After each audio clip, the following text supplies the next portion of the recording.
Dear listeners, a new day and a new story to discuss. Today, I'm going to tell you a story that interests me.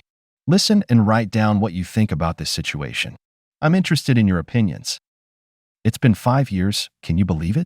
I said, glancing across the dinner table at Ella. The candlelight danced in her eyes, casting a warm glow on her face. She smiled, her early 30s beauty as captivating as the day we met. Our dining room, a cozy space adorned with pictures of our travels and shared memories, felt especially intimate tonight. 5 years of putting up with your jokes, she teased, her laughter filling the room. I chuckled, remembering our first encounter at work, a chance meeting that sparked a friendship, which blossomed into love. Our relationship was a solid foundation built on trust, respect, and an unspoken understanding of each other's needs. You remember that first project we worked on? How you insisted on triple-checking my part? I asked, refilling our wine glasses. Oh, the perfectionist in me couldn't resist, she replied, her eyes twinkling. But, it's that attention to detail that made me fall for you. As we ate, we reminisced about the early days of our relationship, the excitement of discovering each other, and the thrill of sneaking around the office. The conversation flowed effortlessly, a testament to our strong bond. Our shared interests and common goals had always been the bedrock of our union. Ella stood up, collecting the plates. Let me get the dessert, she said, heading to the kitchen. I watched her, admiring her grace. She was the perfect blend of strength and gentleness, a combination that had always drawn me to her. As I waited, my mind wandered to the dinner party we hosted last week. Ella had been in her element, organizing every detail with precision. The seating arrangement, however, had struck me as odd. She had placed herself between Sarah, her close friend, and Sarah's husband, Chris. I remembered catching a glimpse of Ella and Chris during the dinner. Something about their interaction had unsettled me. It was a fleeting moment, but it lingered in my mind, a nagging feeling I couldn't shake off. Ella returned with dessert, breaking my train of thought. Your favorite, chocolate mousse, she announced, setting the bowls in front of us. Thanks, love, I said, trying to shake off the uneasy feeling. You always know how to make me happy. We dug into the dessert, the rich chocolate momentarily distracting me from my thoughts. But as we chatted about our plans for the upcoming vacation, my mind kept drifting back to that night. Was I being paranoid? Or was there something more to it? Ella, about the dinner party last week, I began hesitantly. She looked up, a questioning look in her eyes. What about it? I noticed something odd between you and Chris. Her expression changed subtly, a flash of something unreadable crossing her face. Odd? What do you mean? It's probably nothing, I said, trying to sound casual. It just seemed like you two were a bit too comfortable with each other. Ella laughed, a little too quickly. You're imagining things. Chris is just a friend. Maybe she was right. Maybe it was all in my head. But the doubt had planted itself firmly in my mind, and I knew I needed answers. As we finished our dessert, I made a silent vow to uncover the truth, no matter where it led. Little did I know, this decision would set in motion a series of events that would forever change our lives. In the days that followed the dinner party, a shadow of doubt began to cast its pall over our relationship. Ella's behavior, once so open and transparent, now seemed shrouded in secrecy. It was a gradual change, subtle enough that I questioned whether it was all in my head. One evening, as we lounged in the living room, each lost in our own world of laptops and phones, I noticed something that set off alarm bells in my mind. Ella, who used to sit beside me in a way that I could easily glance over her shoulder, was now angling her screen away from me. It was a small shift, but significant. Working on something top secret? I asked, trying to inject a bit of humor into my growing unease. She snapped her laptop shut with a swiftness that caught me off guard. Just some work stuff. You know how it is, she replied, her voice carrying a hint of tension. In the nights that followed, this pattern repeated. Ella's phone, once casually left on the coffee table, now seemed to be glued to her hand. I couldn't remember the last time I'd seen it lying around, unattended. One Saturday morning, as we sipped coffee in the kitchen, I decided to broach the subject. Ella, you've been on your phone a lot lately. Everything okay at work? I asked, watching her closely. She looked up, her expression a mix of surprise and defensiveness. Why? Does it bother you? She retorted, her tone sharper than I expected. No, it's just, you seem preoccupied. I miss our chats, I said, trying to keep my voice light. Ella softened slightly. I'm sorry, I've just been really busy. Lots of deadlines. But as the days passed, I couldn't shake the feeling that something was off. Ella's laughter seemed forced, her smiles didn't quite reach her eyes, and our conversations felt superficial, lacking the depth they used to have. One Thursday evening, as we prepared dinner together, I noticed her phone buzz with a message. She quickly glanced at it, and then, thinking I hadn't noticed, subtly slid it into her pocket. "Anything important?" I inquired, chopping vegetables.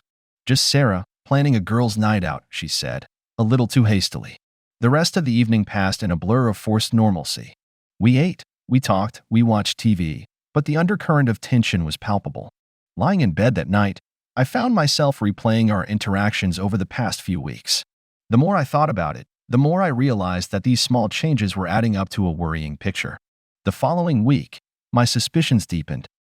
Ella announced that she needed to go on a business trip, something that was rare in her job. She seemed oddly evasive about the details. "When did this come up?" I asked, trying to keep my voice neutral. "Just a last-minute thing. You know how it is," she replied, packing her suitcase. I nodded, but inside, a storm of doubts raged. The pieces weren't adding up, and my gut feeling was screaming that something was wrong. As I watched her leave for the trip, a part of me wanted to follow her, to see if she was really going where she said she was. But another part of me was scared of what I might discover.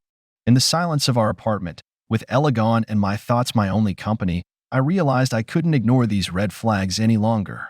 I needed to find out the truth, no matter how painful it might be. The foundation of our relationship, once rock solid, now felt like it was crumbling beneath my feet. The days following Ella's departure for her business trip were some of the longest and most agonizing of my life. The house, usually filled with her laughter and warmth, now echoed with a haunting silence that seemed to amplify my doubts and fears. I tried to distract myself with work and hobbies, but my mind kept circling back to Ella. Every unexplained late night at the office, every hurriedly ended phone call, every time she turned her phone screen away from me, it all took on new, sinister significance in my mind. One evening, as I sat alone watching TV, the emptiness of the house felt overwhelming. My gaze fell upon Ella's laptop, usually off-limits, but now a beacon of temptation. A voice in my head urged me to respect her privacy, but another, louder voice screamed for answers. With a shaky hand, I opened her laptop. Her password, once shared between us, had been changed. Frustration and desperation mounting, I tried a few guesses, her birthday, our anniversary, but to no avail. It was a small but telling change, another brick in the wall that seemed to be growing between us. A couple of days later, I decided to take a walk, hoping the fresh air would clear my head. As I strolled through our neighborhood, I found myself outside the cafe where Ella and I first confessed our feelings for each other. The memories of that day were bittersweet, tainted now by the seed of doubt that had taken root in my heart. Returning home, I found a missed call on my phone from Ella. I called her back immediately, my heart racing. "Hey, you called," I said as soon as she picked up. "Yeah, just wanted to check in. How's everything at home?" Her voice was light, but there was an undercurrent of something I couldn't quite place. "All good here. How's the trip going?" "It's fine, busy as expected," she replied, but the vagueness of her answer did nothing to quell my suspicions. We chatted for a few more minutes about mundane things, but the conversation felt strained, the easy rapport we once shared seemingly lost. After hanging up, I sat there, phone in hand, feeling more lost and confused than ever. The woman I had just spoken to felt like a stranger, her once familiar voice now a source of doubt and suspicion. The next day, I decided to take action. I couldn't shake the feeling that something was going on, and I needed to know what it was. I reached out to a friend who had some experience with private investigators. It felt like a betrayal, a violation of the trust and intimacy that had defined our relationship, but the gnawing uncertainty left me feeling like I had no other choice. My friend gave me the contact of a reputable investigator, and, after a long internal debate, I made the call. I explained the situation, my voice a mix of embarrassment and determination. The private investigator, a man named Jack, was professional and sympathetic. "We see this kind of thing all the time," he assured me. "I'll do my best to get you the answers you're looking for." We arranged for him to start surveillance on Ella, to track her movements and report back. It felt surreal, like something out of a movie, and a part of me still hoped that it would all turn out to be a misunderstanding. But as the days passed and Jack began to send through his reports, the pit in my stomach grew. Ella's business trip involved a lot of time spent in locations that didn't seem to align with her job. And then came the bombshell. Photos of Ella with someone I recognized all too well. It was Chris, Sarah's husband, the same man I had seen her with at the dinner party. My world came crashing down around me. The photos were undeniable. Ella and Chris, laughing together, an intimacy in their gestures that couldn't be mistaken. Each image was like a knife to my heart, shattering the last remnants of trust and belief I had clung to. I sat there, photos spread out in front of me, a sense of betrayal coursing through me. The woman I loved, the woman I had planned to spend my life with, had been living a lie. And now, armed with undeniable proof, I had to decide what to do next. After days of agonizing over the photos and what they meant, I knew the time had come to confront Ella. The thought of it churned my stomach, a blend of dread and a desperate need for the truth. The night before she was due back, I hardly slept, my mind racing with questions and the fear of what her answers might reveal. The day of her return was overcast, the gloomy weather mirroring the turmoil in my heart. As I heard her key turn in the lock, my heart pounded against my ribs. She entered, her smile bright, but it faltered as she saw my expression. "Hey, what's wrong?" she asked, her brow furrowing in concern. "We need to talk," I said, my voice steady despite the storm raging inside me. I led her to the living room, where the photos lay spread out on the coffee table. Her eyes widened as she saw them, her face draining of color. "What is this?" she stammered, her eyes darting from the photos to me and back. "Tell me what's going on, Ella. Please." My voice cracked, the pain and betrayal I felt seeping through.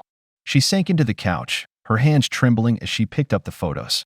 "I can explain," she started, but her voice was a mere whisper. "I trusted you, Ella. I loved you. And all this time, you were with him." I couldn't keep the accusation from my voice. The images of her and Chris burned into my brain. "It's not what it looks like," she said quickly, a hint of desperation in her tone. "Chris and I are just friends. We met up a few times, but it was nothing more than that. Friends don't look at each other the way you two are in these pictures." I pointed at a photo where they were laughing together, their closeness more than just friendly. Ella's eyes filled with tears, and she set the photos down. "It started as just friendship, but I don't know, it got complicated." "Complicated?" I echoed, my voice rising. "You call this complicated? What about us, Ella? What about everything we've built together?" She reached for my hand, but I pulled away. "I'm sorry, I never meant to hurt you. It just happened. Just happened." I repeated, incredulous. "You think something like this just happens? You made choices, Ella. You chose to betray me." "We were going through a rough patch," she tried to justify, her voice trembling. "I felt distant from you, and Chris, he was there. He listened to me." A rough patch. I couldn't believe what I was hearing. "So instead of coming to me, talking to me, you turned to another man?" Ella was crying now, her composure crumbling. "I'm sorry. I'm so sorry. I never wanted it to go this far." I stood there, looking at her, the woman I thought I knew, realizing that she was a stranger to me now. The trust that had been the foundation of our relationship was shattered, lying in pieces as irreparable as the broken heart in my chest. "What now, Ella?" My voice was hollow, the weight of her betrayal sinking in. "I don't know," she sobbed. "I don't know." I turned away, unable to look at her any longer. The woman I loved had betrayed me, and as I grappled with the reality of her infidelity, I knew that nothing would ever be the same again. The confrontation had brought the truth to light, but it had also marked the beginning of the end of us. The revelation hit me like a freight train. The confrontation with Ella had left a gaping wound in my heart, but what followed in the days after was a relentless torrent of painful truths that threatened to engulf me. I had moved to the spare room, unable to share a bed with Ella, who now seemed like a stranger to me. The house was thick with tension, an oppressive silence hanging in the air, broken only by the occasional forced and awkward exchanges. It was a Wednesday evening when the next blow came. I was sitting in the living room, lost in my thoughts when Ella walked in, her face pale and her eyes red from crying. She held an envelope in her hand. "We need to talk," she said, her voice barely above a whisper. I looked up, bracing myself. "What is it now?" She handed me the envelope. "I wrote you a letter. I think it explains everything." With trembling hands, I opened the envelope and began to read. The words blurred as my eyes scanned the page. Ella confessed everything. The affair with Chris had started months ago, born out of a feeling of neglect and emotional distance in our relationship. She wrote about the guilt and the conflict she felt, but how she was drawn to him, caught in a web of lies that spiraled out of control. "I'm so sorry," she said as I finished reading. "I never meant for any of this to happen.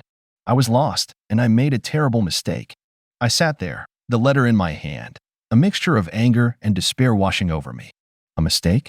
You call months of lying and cheating a mistake? Ella knelt in front of me, her tears flowing freely. I know I don't deserve your forgiveness, but I am truly, deeply sorry for the pain I've caused you. How could you do this to us, Ella? We had plans, dreams.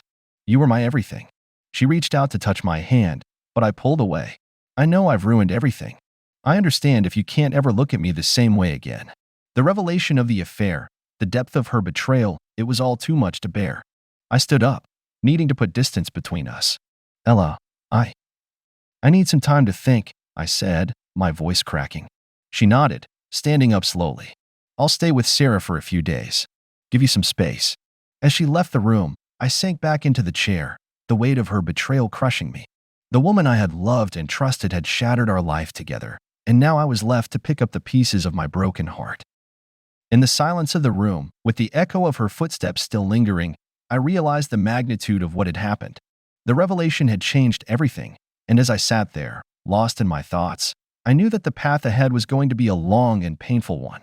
The aftermath of Ella's revelation was like living in a storm that refused to pass. The house, once filled with love and laughter, now felt like a mausoleum, echoing with the ghosts of a relationship that once was. Ella had moved out to stay with Sarah, leaving me alone in the space that we had shared, a constant reminder of all that had been lost. In the following days, I walked through life like a ghost, my mind constantly replaying the moments of our life together, trying to find the moment where it had all gone wrong. Work became a refuge, a place where I could drown myself in tasks and briefly forget the pain waiting for me at home. One evening, a week after Ella had left, I found myself sitting in our garden, a bottle of whiskey in hand. The stars were out, but their light seemed dim, mirroring the darkness I felt inside. Damn it, Ella, I muttered to myself, taking another swig of the whiskey. How could you do this? The phone rang, breaking the silence of the night. I glanced at the caller ID. It was Ella. My heart raced as I contemplated whether to answer.